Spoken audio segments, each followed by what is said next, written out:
ताज्या बातम्यांसाठी ABP माझाला subscribe करा आणि बेल आयकॉन प्रेस करा। ही माझी आस जन्मजन्मी तुझा दास, पंढरीचा वार करी वारी चुको न दे हरी।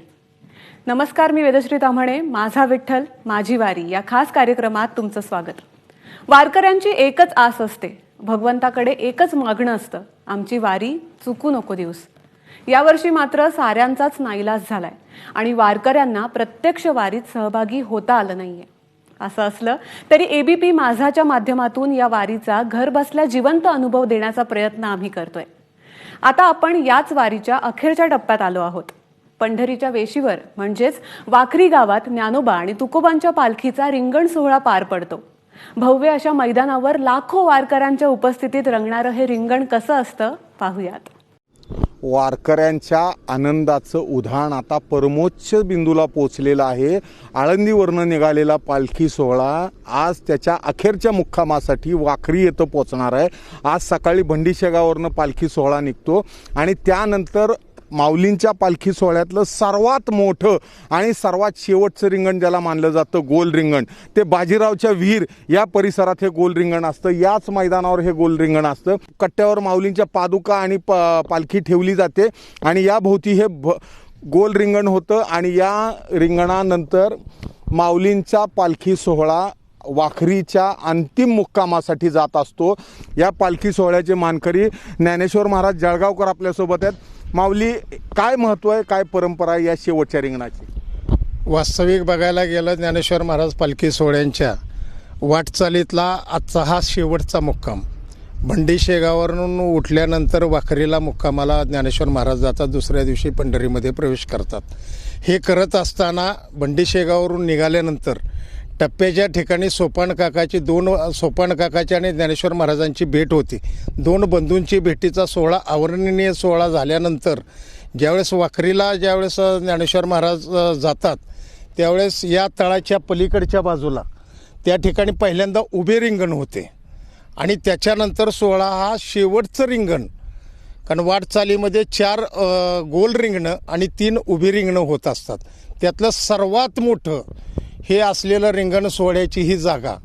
एकंदर हे जे वाखरी तळ आहे, पंढरपूरच्या आधी या इथं जवळपास 8 ते 10 लाख भाविकांचा जनसागर लोटलेला असतो। एवढ्याशा छोट्याशा वाखरीमध्ये या सर्व संत ज्ञानेश्वर, संत तुकाराम, संत सोपान काका यांच्यासह सर्व लहान मोठ्या पालख्या इथं मुक्कामाला आलेल्या असतात आणि या मुक्कामाचं जवळपास या छोट्याशा गावात एक मोठं शहर आल्यासारखं एवढी गर्दी या इथं असते, एवढे भाविक या इथं असतात आणि या इथला शेवटचा मुक्काम उरकून उद्या आपल्या लाडक्या मायबाप पांडुरंगाच्या नगरीत प्रवेश करायचा असतो। ती हुरहुर मनात असते, तो आनंद मनात असतो। त्यामुळं या रिंगणानंतर पालखी सोहळे वाखरीच्या पालखी तळावर विसावतात, ते उद्या विठुरायाच्या नगरीत जाण्याच्या ओढ घेऊन। वाखरी येथून कॅमेरामन सचिन जाडेसह सुनील दिवाण, एबीपी माझा। याच ठिकाणापासून जवळच असलेल्या बाजीराव विहीर इथे तुकोबांच्या पालखीचं उभं रिंगण रंगतं। तो सोहळा कसा असतो जाणून घेतलाय आमचे प्रतिनिधी सुनील दिवाण यांनी। जगद्गुरू तुकोबारायांचा पालखी सोहळा पिराची कुरोलीवरनं निघतो आणि या इथं बाजीराव विहीर जे आहे, या बाजीराव विहिरीपाशी या सोहळ्याचं उभं रिंगण सोहळा होतो। याचं वैशिष्ट्य असं आहे, जोपर्यंत माऊलींचा पालखी सोहळा गोल रिंगणासाठी आज जात नाही तोपर्यंत इथं उभं रिंगण सुरू होत नाही। आपल्यासोबत देशमुख महाराज आहेत। महाराज, ही जी परंपरा आहे उभ्या रिंगणाची, पिराची कुरोलीवरनं निघाल्यानंतर इथं हे जे उभं रिंगण होतं, कशा रीतीची परंपरा आहे, कशा रीतीने पिराची कुरोली ते इथला प्रवास होतो? पिराच्या कुरोलीचा मुक्काम झाल्यानंतर तिथून जगद्गुरू तुकोबारायच्या वंशज वैकुंठवासी ताराबाई महाराज देवकर त्यांची समाधी, तिथं दर्शन वगैरे घेऊन सर्व पालखी आमचं त्या ठिकाणी मार्गस्थ होती। पण मार्गस्थ झाल्यानंतर ज्ञानोबाराचा पालखी सोहळा जोपर्यंत आतमध्ये प्रवेश करत नाही तोपर्यंत आम्ही इथं त्या ठिकाणी रिंगण वगैरे लावून घेत नाही।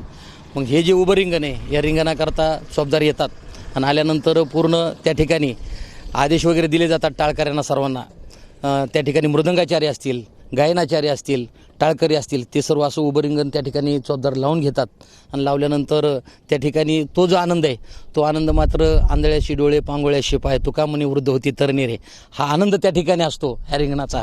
परंतु यावर्षी या कोरोनामुळं त्या ठिकाणी महामारी हे संकट असल्यामुळं या ठिकाणी रिंगण होत नाही, हे आमच्या वारकरी संप्रदायातलं सगळ्यात मोठं दुःख आहे. की पण परिस्थिती अशी आहे की आम्ही वारकरी संप्रदायातली सर्व मंडळी या ठिकाणी जिवंत असताना यावर्षी आमचा जो असणार हा पालखी सोहळा त्या ठिकाणी आम्हाला येता येत नाही, तो आनंद त्या ठिकाणी घेता येत नाही, ही आमच्या आयुष्यातली सगळ्यात मोठी असणारी खंत आहे. तर आता इथं हे उभं रिंगण सोहळा झाल्यानंतर पालखी कुठं विसावते? आता ही पालखी या ठिकाणी रिंगण झाल्यानंतर पुढे तो असणारा पालखी सोहळा वाखरीला त्या ठिकाणी मार्गस्थ त्या ठिकाणी होतोय, अंतिम मुक्कामासाठी त्या ठिकाणी जातो. एकंदर हा आनंदाचा भरत घेत हा निघालेला पालखी सोहळा इथं उभं रिंगण होतं.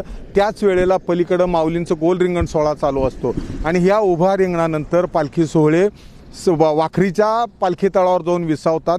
जगद्गुरूंचाही पालखी सोहळा तिथं विसावतो. मात्र या वेळेला पालखी सोहळ्यातल्या प्रत्येक वारकऱ्याला ओढ लागलेली असती ती उद्या पंढरपूरच्या विठोबाच्या नगरीत प्रवेश करायची. बाजीराव विहिरीपासून कॅमेरामन सचिन जाडेसह सुनील दिवाण, एबीपी माझा.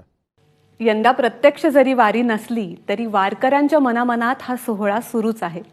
लाडक्या विठुरायाची आराधना प्रत्येक जण घरबसल्या करतोच आहे. सोलापुरातील लक्ष्मी शिंदे या पदवीचं शिक्षण घेणाऱ्या विद्यार्थिनीने देखील विठ्ठलाची अनोख्या पद्धतीनं आराधना केली आहे. पाहूयात.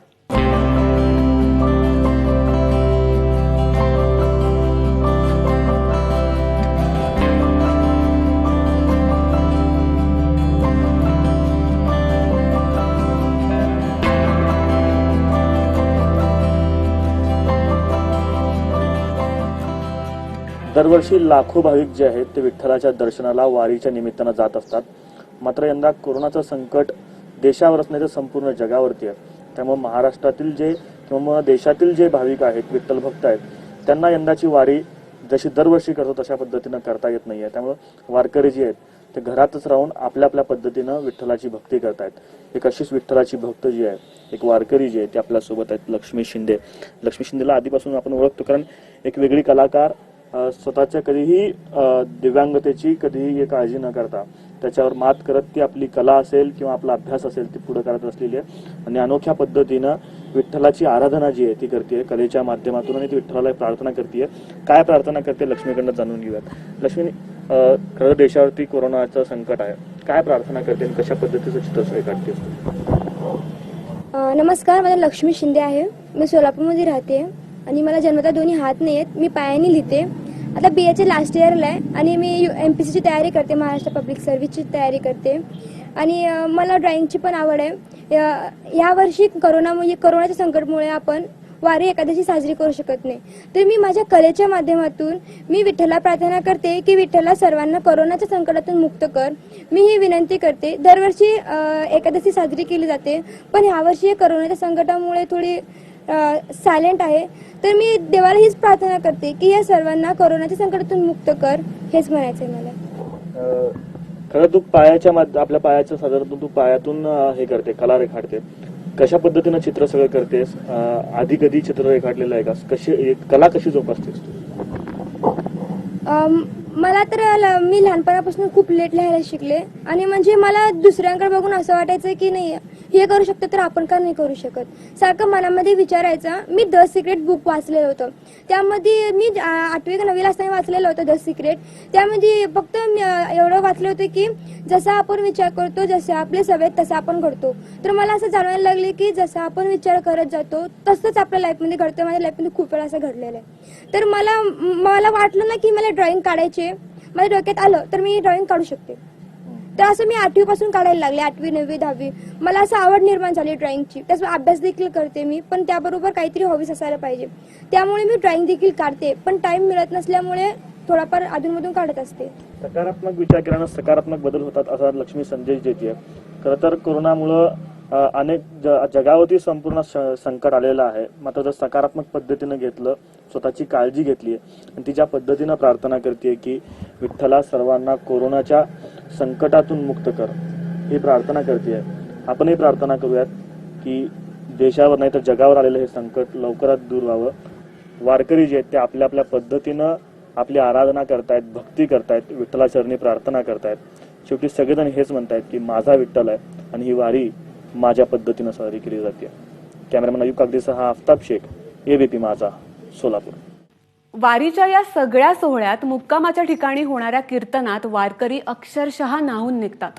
कीर्तनाची ही परंपरा कशी सुरू झाली आणि काय आहे कीर्तनामागची गोष्ट, जाणून घेऊयात संत साहित्याचे आणि लोककलेचे अभ्यासक प्रकाश खांडगे यांच्याकडून. आषाढी कार्तिकीला दिंड्या पालख्या मुक्कामाच्या ठिकाणी असताना कीर्तनाचे फळ रंगतात. कीर्तन ही नवविधा भक्तीमधली दुसरी भक्ती आहे. भगवद्गीतेमध्ये कीर्तनाचा उल्लेख आहे तो असा, सततं कीर्तयन्तो मा यतन्तश्च दृढव्रत. ज्ञानेश्वर महाराज म्हणतात, तरी कीर्तनाचे आणि नटनाचे नाशिले व्यवसाय प्रायश्चित्ताचे, ते नामची नाही पापाचे ऐसे केले. कीर्तन चांग होय अंग हरिरूप. अंग हरिरूप करण्याचं सामर्थ्य कीर्तनामध्ये आहे असं संतांनी सांगितलेलं आहे. त्यामुळे कीर्तन भक्ती जी आहे ती महत्त्वाची भक्ती आहे. वारकरी संप्रदायाचं कीर्तन, दत्त संप्रदायाचं कीर्तन, समर्थ संप्रदायाचं कीर्तन, गाडगे महाराज संप्रदायाचं कीर्तन, असे कीर्तनाचे संप्रदायानुसार वेगवेगळे प्रकार आहेत. वारकरी संप्रदायाचं जे कीर्तन आहे त्याचे आद्य प्रवर्तक हे नारद मुनी आणि नामदेव महाराज समजतात. नामदेव कीर्तन करी पुढे देव नाचे पांडुरंग. नामदेव महाराज म्हणतात की नाचू कीर्तनाचे रंगी, ज्ञानदीप लावू जगी. ज्ञानदीप लावण्याचं सामर्थ्य कीर्तनामध्ये आहे. आणि हेच जे कीर्तन आहे ते भावार्थ आणि निरूपण या दोन विभागांमध्ये विभागलेलं कीर्तन आहे वारकरी कीर्तन. त्याच्यामध्ये भावार्थामध्ये सुंदरते ध्यान आणि रूप पाहतालक्षणी हे ध्यानाचे आणि रूपाचे अभंग सादर होतात. त्यानंतर एखादा अभंग कीर्तनासाठी घेतला जातो तो संत निवृत्तीनाथांपासून संत निळोबारायांपर्यंत हा कीर्तनाला अभंग घेतला जातो.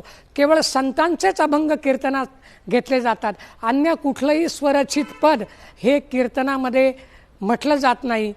आणि अशा प्रकारची कीर्तन मर्यादा संतांनी आखून दिलेली आहे, ज्याचा उल्लेख संत एकनाथ महाराजांनी केलेली आहे. ऐशी कीर्तन मर्यादा संतांच्या घरची. कीर्तन परंपरेची ही गोष्ट जाणून घेतल्यानंतर माझा विठ्ठल माझी वारीमध्ये आज इथेच थांबतोय. ताज्या बातम्यांसाठी पाहत रहा एबीपी माझा.